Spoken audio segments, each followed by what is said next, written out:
superior technology. It was one that could be used to hunt with. It was one that could be used to more efficiently process carcasses. And so this is where not just the size of the brain and the ability to figure out your surroundings, situational awareness, this is the invention of imagination. That I can imagine the future. I can imagine the past. I can imagine the world right now, but differently based on what I've learned elsewhere. I can invent things that have never existed in the world.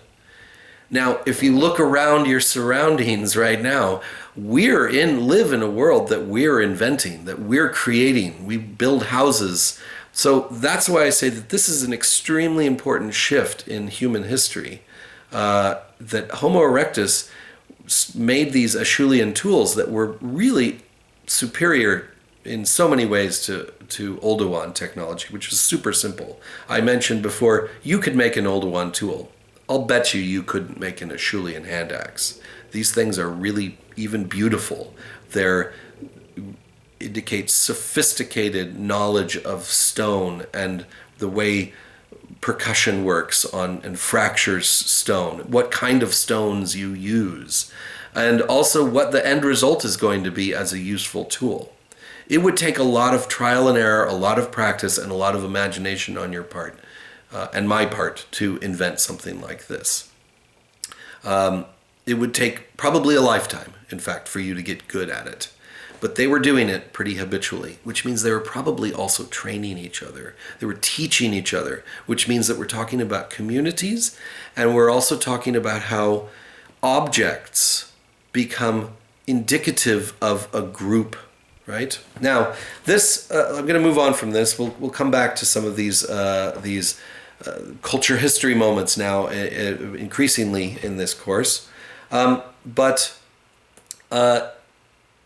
There was an important upshot of this new tool usage and strategy for survival, and that was that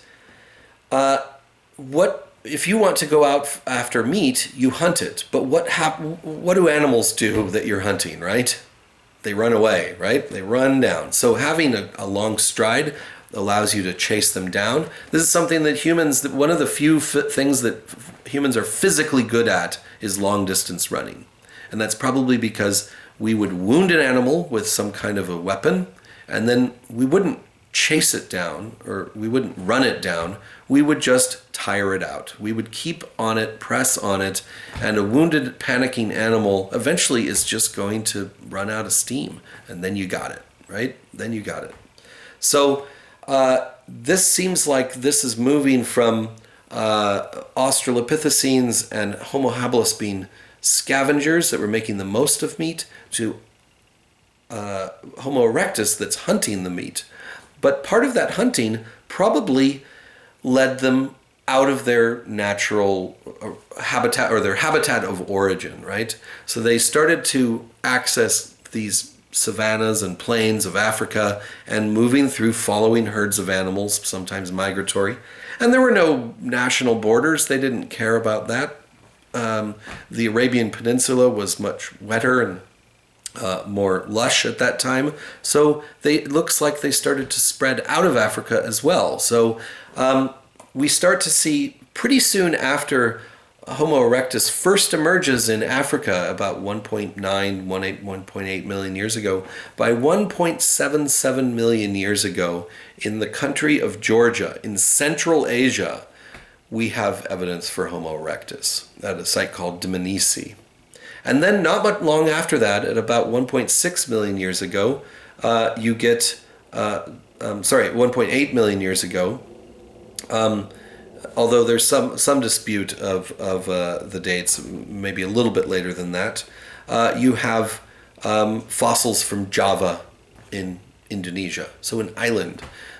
So you start to see Homo erectus is extremely successful at this strategy, and they're not staying put in Africa. They're moving out eventually into China by about 1.4 million years ago or something like that, although they didn't seem to have Acheulean tools out that far, so they're a little bit confusing there.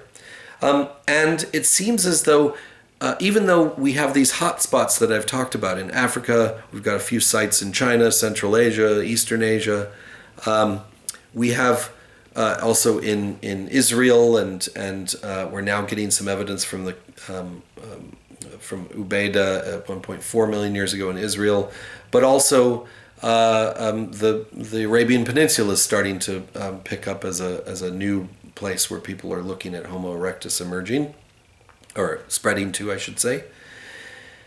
But interestingly, even though we have these little pinpoints on the map, we have evidence that they were developing as one group, which means that there must have been genetic flow between them. So I have a slide that shows, now I think it's Nario Katome, a skull from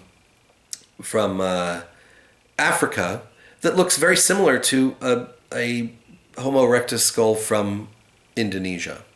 And so that shows that this was one population of Homo erectus that were probably filling all of these gaps that we have archaeologically, that we pick up a fossil here and a fossil here and a fossil here. Were they related? Were there gaps between them? Probably not, because genetically they seem to be moving as a whole group, which means they're probably interbreeding with one another in a sort of a down the line way. So there's gene flow between these groups.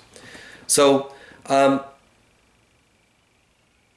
erectus is extremely successful, and they start to populate the entirety of the old world. They are still in Africa. They didn't leave Africa, but they've moved.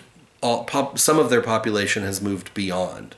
And eventually that's going to come to Europe, and we're going to pick that up in the next chapter when we start talking about Neanderthals, which are sort of a late form of Homo erectus and can sort of be looked at in that way. And we'll also look at the emergence of Homo sapiens, us, and that came from Africa, again, probably out of a local African Homo erectus population, and then started interacting with all of these Homo erectus populations that had spread around the earth. So we're coming close to humans, and we'll get there next chapter. I'll see you then.